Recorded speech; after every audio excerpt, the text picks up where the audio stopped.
JK செய்திகளின் இரவு நேர பிரதான செய்திகள். தென்பகுதியில் இருந்து சிங்களவர்கள் இந்தியாவின் புத்தகயாவுக்கு செல்லும் போது மாவட்டபுரம் கந்தசுவாமி கோயில் நிலத்தில் தங்கி செல்வதோடு மீண்டும் இந்தியாவில் இருந்து வரும் போது அங்கே தங்கியிருந்து வருவதாக கொட்டப்பிட்டிய ராகுல தேரர் தெரிவித்துள்ளார். நிகழ்வொன்றில் கலந்து உரையாற்றும் போதே அவர் இதனை தெரிவித்துள்ளார். தொடர்ந்தும் அவர் உரையாற்றிய அவர் இதை ஜனாதிபதிக்கு தெரியப்படுத்த வேண்டும்.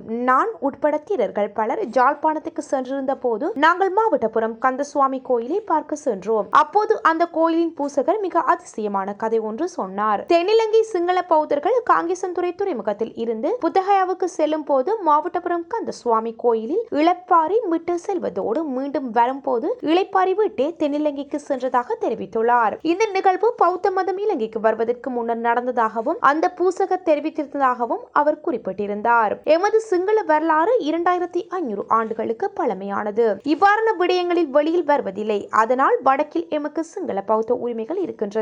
அதே போல தமிழர் உரிமைகளும் வடக்கில் இருக்கின்றது. அனைத்து மக்கள் கூட்டத்தினருக்கும் ஏதோ ஒரு உரிமை இருக்கின்றது. அது தொடர்பில் எமக்கு வித வாதங்களும் இல்லை. ஆனால் தென்னிலங்கையில் இருந்து வடக்குக்கு செல்ல முடியுமா அல்லது செல்வது தவறானதா என்ற விவாதம் உருவாக்கப்பட்டு இனவாதத்தை உருவாக்க முயற்சிக்கப்படுகின்றது என்று அவர் குறிப்பிட்டுள்ளார்.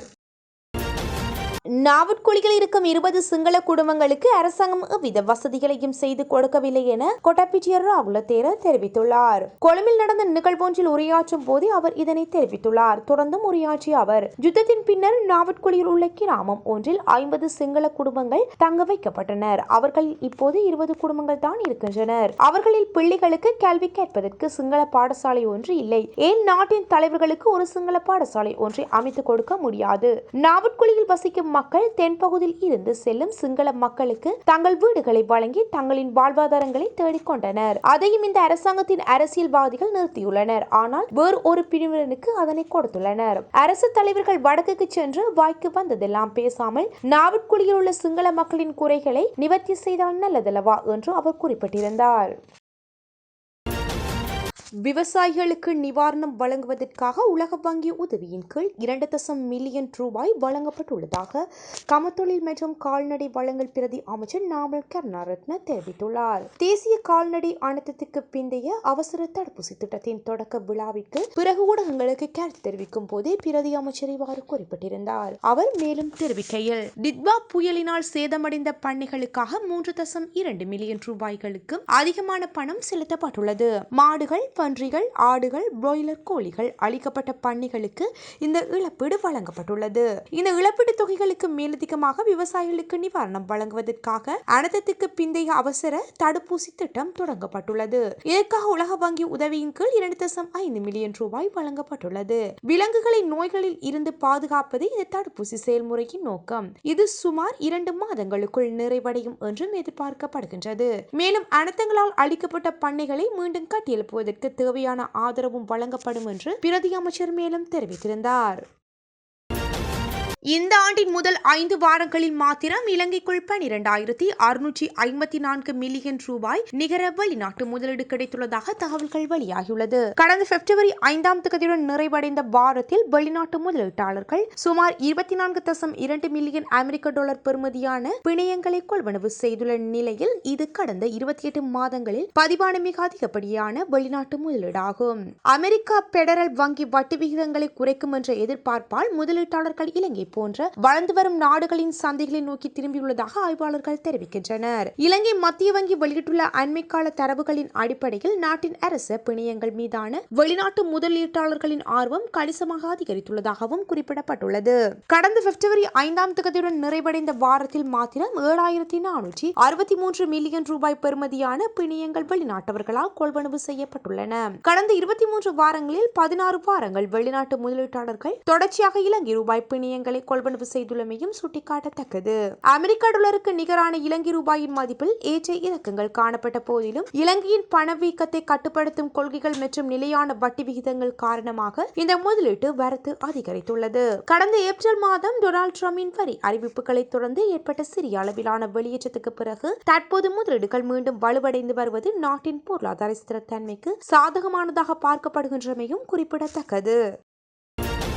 யாழ்ப்பாண சர்வதேச விமான நிலையம் 2019ஆம் ஆண்டு ஆரம்பிக்கப்பட்டதிலிருந்து தனது மிகச்சிறந்த ஆண்டாக 2025ஐ பதிவு செய்துள்ளது. யாழ்ப்பாணம் சர்வதேச விமான நிலைய நிர்வாக அறிக்கையில் இந்த விடயம் தெரிவிக்கப்பட்டுள்ளது. குறித்த அறிக்கையில் முக்கிய செயல்திறன் குறிகாட்டிகள், பயணிகளின் எண்ணிக்கை மற்றும் விமான போக்குவரத்து ஆகியவற்றில் இந்த விமான நிலையம் குறிப்பிடத்தக்க வளர்ச்சியை எட்டியுள்ளதாக தெரிவிக்கப்பட்டுள்ளது.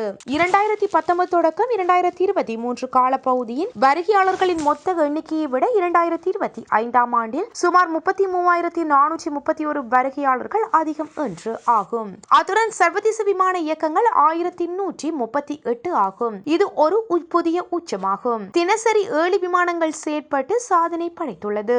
இது 2026 ஜனவரியில் எட்டப்பட்டது. இதில் 2 சர்வதேச மற்றும் 5 உள்நாட்டு விமானங்கள் உள்ளடங்கும். முனைய விரிவாக்க திட்டமானது 2025ஆம் ஆண்டின் பிற்பகுதியில் 700 மில்லியன் ரூபாய் செலவிலான விரிவாக்க திட்டம் என்றும் அதிகாரப்பூர்வமாக தொடங்கப்பட்டுள்ளது. இது ATR ரக விமானங்களில் இருந்து ஏர்பஸ் A320 போன்ற பெரிய விமானங்களை கையாளும் வகையில் முனையத்தின் கொள்ளளவை மேம்படுத்தும். முதல் முறையாக மலேசியா, ஹைதராபாத் மற்றும் சென்னையில் இருந்து சர்வதேச விமானங்கள் யாழ்ப்பாண சர்வதேச விமான நிலையம் வரவேற்றத்தக்கது. ஹைதராபாத்தில் இருந்து முதலாவது சர்வதேச மருத்துவ வெளியேற்ற விமான சேவையை வெற்றிகரமாக கையாண்டு அவசர சேவைகளுக்கான தனது தயார் நிலையை உறுதிப்படுத்தியது. டிட்வா சூறாவளியினால் பாதிக்கப்பட்ட வடமாகாண மக்களுக்கு அமெரிக்க விமானப்படை மற்றும் ஏனைய சர்வதேச பங்காளிகள் ஊடாக நிவாரணப் பொருட்களை விநியோகிப்பதற்கான மூலபாய மையமாகவும் செயல்பட்டிருந்தது. யாழ்ப்பாண சர்வதேச விமான நிலையத்தின் இத்தகைய வளர்ச்சி 2025இல் இலங்கை விமான நிலையங்கள் மற்றும் விமான சேவைகள் நிறுவனத்தின் 19.06 மில்லியன் ரூபாய் லாபத்துக்கு பங்களிப்பு செய்துள்ளது. இந்தியா மற்றும் தென்கிழக்கு ஆசியாவுடனான தொடர்பை வலுப்படுத்துவதன் மூலம் 2026ஆம் ஆண்டளவில் 3 மில்லியன் சுற்றுலா பயணிகளை ஈர்க்கும் அரசாங்கத்தின் இலக்கை அடைய இது நேரடியாக உதவியுள்ளது. இந்த வரலாற்று மைல்கல் எது விமான நிலைய ஊழியர்களின் அர்ப்பணிப்புக்கும் சர்வதேச விமான நிறுவனங்கள் யாழ்ப்பாண நுழைவாய்வில் மீது கொண்டுள்ள நம்பிக்கைக்குமான சான்றாகும் என்று யாழ்ப்பாண சர்வதேச விமான நிலைய நிர்வாக அறிக்கையில் அறிவிக்கப்பட்டுள்ளது. மாதாந்த விலை திருத்தத்துக்கு அமைய பிப்ரவரி மாதத்தில் லிட்ரோ சமையல் எரிவாயு விலையில் எவ்வித மாற்றமும் மேற்கொள்ளப்படவில்லை என்று லிட்ரோ நிறுவனம் அறிவித்துள்ளது. அந்த வகையில் பழைய விலையிலேயே எரிவாயு சிலிண்டர்களை கொள்வனவு செய்ய முடியும் என்றும் அறிவிக்கப்பட்டுள்ளது. அதன்படி 12 கிலோகிராம் லிட்ரோ எரிவாயு சிலிண்டர் 3,690 ரூபாயாகவும், 5 கிலோகிராம் சிலிண்டர் 1,482 ரூபாயாகவும், 2.3 கிலோகிராம் 694 ரூபாயாகவும் விற்பனை செய்யப்படும் என்று குறிப்பிடப்பட்டுள்ளது. இதேவேளை கடந்த 6ஆம் தேதி நள்ளிரவு முதல் நடைமுறைக்கு வரும் வகையில் லாப் சமையல் எரிவாயு விலை அதிகரிக்கப்பட்டுள்ளன. அதன் அடிப்படையில் 4,250 ரூபாயாக இருந்த 12.5 கிலோகிராம் லாப் சமையல் எரிவாயு சிலிண்டர் தற்போது 80 ரூபாயினால் அதிகரிக்கப்பட்டு 4,330 ரூபாயாக விற்பனை செய்யப்படுகின்றது. அதேபோன்று 5 கிலோகிராம் எரிவாயு சிலிண்டரின் விலை 32 ரூபாயினால் அதிகரிக்கப்பட்டு 1,742 ரூபாயாக விற்பனை செய்யப்படுகின்றமை குறிப்பிடத்தக்கது. 2009ஆம் ஆண்டு முதல் இலங்கையில் இடம்பெற்றுள்ள சிறுவர் கடத்தல்களை ஒரு அரசியல் குற்றமாக பார்க்க முடியாது என தமிழ் தேசிய மறுமலர்ச்சி இயக்கத்தின் சட்டத்தரணி உமாகரன் ராசையா தெரிவித்துள்ளார். சர்வதேச ரீதியில் பெரும் பதற்றத்தை ஏற்படுத்தி இருக்கும் எப்ஸ்டீவன் கோப்புகளை மேற்கோள் காட்டி அவர் இந்த விடயத்தை சுட்டிக்காட்டியுள்ளார். யாழ் ஊடக அமையத்தில் நேற்று இடம்பெற்ற ஊடக சந்திப்பில் அவர் மேலும் தெரிவிக்கையில், சுதந்திரம் அடைந்த காலப்பகுதியில் இருந்து இலங்கையில் தற்போதைய காலப்பகுதி வரை நடந்த சிறுவர்களின் கடத்தல்களை ஒரு அரசியல் குற்றமாக பார்க்க முடியாது. எப்ஸ்டீன் கோப்புகள் போன்ற குற்ற நிகழ்வுகள் உலக அரங்கில் ஒரு விடயத்தை நமக்கு கூறியுள்ளன. மிக கொடூரமான பாலியல் இச்சைகளுக்காக சிறுவர் சிறுமிகள் பயன்படுத்தப்பட்டுள்ளனர். இவ்வாறு கூறப்படுகின்ற போது இலங்கையில் இருந்து கடத்தப்பட்டிருக்கும் சிறுவர் சிறுமிகளுக்கு என்ன நடந்தது என்பதை அரசியல் சார்ந்த குற்றங்களுக்காக காணாமல் ஆக்கப்பட்டனர் என்ற கோணத்தில் மாத்திரம் விசாரணை செய்ய முடியாது. சிறுவர்கள் கொடூரமாக படுகொலை செய்யப்பட்டிருக்கும் நிலையில் 2009 முதல் 2026 வரைக்கும் காணாமல் ஆக்கப்பட்டிருக்கும் சிறுவர்களுக்கு என்ன நடந்தது தொடர்பான விசாரணைகளை பாலியல் சூழல் என்ற ரீதியாகவும் மனித ஆட்கடத்தல் என்ற ரீதியாகவும் இலங்கை அரசு மேற்கொண்டதா? தற்போதைய அரசாங்கத்துக்கு மேற்படி கோணங்களில் தொடர்புடைய விசாரணைகளை மேற்கொள்ள பெரும் பொறுப்பும் கடப்பாடும் இருக்கின்றது.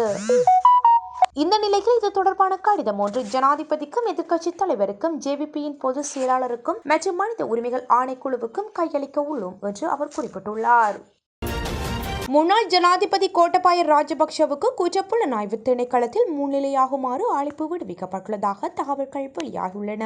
இதன்படி எதிர்வரும் 13ஆம் தேதி கோட்டபாய ராஜபக்ஷவை விசாரணைக்கு வருமாறு CID அளித்துள்ளதாக தெரிய வருகின்றது. கொழும்புக்கு அருகில் அமைந்துள்ள ஒரு வீட்டு தொகுதிக்கு சொந்தமான பல வீடுகளை பல நபர்களுக்கு சட்டவிரோதமாக ஒதுக்கியதை அங்கீகரிக்கும் கடிதங்கள் வெளியிடப்பட்டது குறித்து வாக்குமூலம் பெறவே இந்த அழைப்பாடு விடுவிக்கப்பட்டுள்ளது. கோட்டபாய ராஜபக்ஷ பாதுகாப்பு செயலாளராக இருந்தபோது இந்த சம்பவம் நடந்ததாகவும் தெரிவிக்கப்படுகின்றது. அதன்படி இது தொடர்பாக முன்னாள் ஜனாதிபதிக்கு கடந்த வெள்ளிக்கிழமை எழுத்துப்பூர்வ அறிவிப்பு அனுப்பப்பட்டுள்ளது. உள்ளூர் நுகர்வோர் அதிக எண்ணிக்கையிலான வாகனங்களை வாங்குவதால் எதிர்வரும் மாதங்களில் வாகன இறக்குமதி குறையும் போக்கு இருப்பதாக இலங்கை சுங்க திணைக்களத்தின் பணிப்பாளர் நாயகம் சீவலி அருகொட தெரிவித்துள்ளார். ஊடகங்களுக்கு கருத்து தெரிவிக்கும் போது அவர் இதனை தெரிவித்துள்ளார். அவர் மேலும் தெரிவிக்கையில், தற்போதைய சட்ட நிலைமைகளின் கீழ் இறக்குமதி செய்யப்பட்ட வாகனங்கள் 3 மாதங்களுக்குள் விற்கப்பட வேண்டும். அந்த காலத்துக்கு மேல் விற்க முடியாத வாகனங்களுக்கு வாகனத்தின் மதிப்பில் 3% அபராதம் விதிக்கப்படுகின்றது. அதன் காரணமாக சில வாகன விற்பனையாளர்கள் மாதத்துக்கு சுமார் 5 லட்சம் ரூபாய் கூடுதலாக செலுத்த வேண்டியுள்ளது. பிப்ரவரி மற்றும் மார்ச் மாதங்களில் நாட்டிற்குள் இறக்குமதி ஓரளவு குறையக்கூடும். சீன புத்தாண்டு பருவதற்கான நாட்டின் துறைமுகங்கள் மற்றும் வர்த்தக மையங்கள் சுமார் 3 வாரங்களுக்கு மூடப்படுவது இதற்கு முக்கிய காரணமாகும். இருப்பினும் இந்த நிலைமை சுங்கத்தின் வருடாந்திர வருவாய் இலக்கை பாதிக்காது என்று தெரிவித்துள்ளார்.